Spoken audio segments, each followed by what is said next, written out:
राधे राधे। और जी आपका भी कर्मों के ऊपर ही है, कह रहे हैं कि हमने आपको एक प्रवचन में सुना था कि हर इंसान को अपने कर्मों का फल मिलता है। अगर माता पिता के कर्मों का फल उनके बच्चों को भी मिलता है, अच्छा हो या बुरा? नहीं, जीव को अपना कर्म भोगना होता है, संयोग बनता है, पूरा जाल बिछता है। तुम्हारे ये कर्म तो तुमको ऐसा पिता मिलेगा, तुम्हारे ऐसे कर्म तो तुमको ऐसा पुत्र मिलेगा। वो कर्म का पूरा विधान मिलाया जाता है और पूरा परिवार बनता है उस जाल में। ये माँ है, ये बहन है, ये भाई है, ये पिता है, ये रिश्ता है, ये नाता है। जिसको जितना भोग भोगना है उतना उसको दुख भोगना पड़ेगा।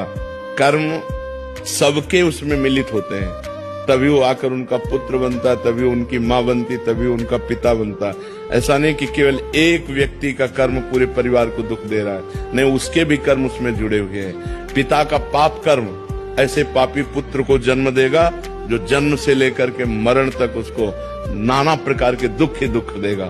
पिता का पुण्य कर्म ऐसे पुण्यात्मा पुत्र को जन्म देगा जिसको बचपन से देखते हुए जवानी तक, मरते समय तक हृदय शीतल रहेगा। सब कर्मों का जाल बिछा हुआ है उसी में। अब हम जा रहे हैं, हमारा कोई दुश्मन नहीं, लेकिन जरा सा धक्का लगा जब झगड़ा शुरू, तो वो जो धक्का लगा कांधे को हमारे कर्म ने किया, पूर्व के कर्म ने ऐसे धक्का लगवा दिया और उसने बुराई कर दी, क्योंकि उसके द्वारा पिटना था, इसलिए ऐसा संयोग बन गया। कर्मों का बड़ा सूक्ष्म स्वरूप है, उसका निर्णय करना बहुत कठिन है, वो तो केवल भगवान ही जानते हैं। सुनो भरत भावी प्रबल, बिलख कहो मुनिनाथ, हानि लाभ जीवन मरण जस अपजस विधि हाथ। वो विधान भगवान के हाथ में है। जब जहां जीव का जैसा कर्म होता है उसको भोगना पड़ता है, और एक कर्म के साथ बहुत से कर्म जुड़े हुए होते हैं। माता का कर्म, पिता का कर्म, भाई का कर्म, बहन का कर्म।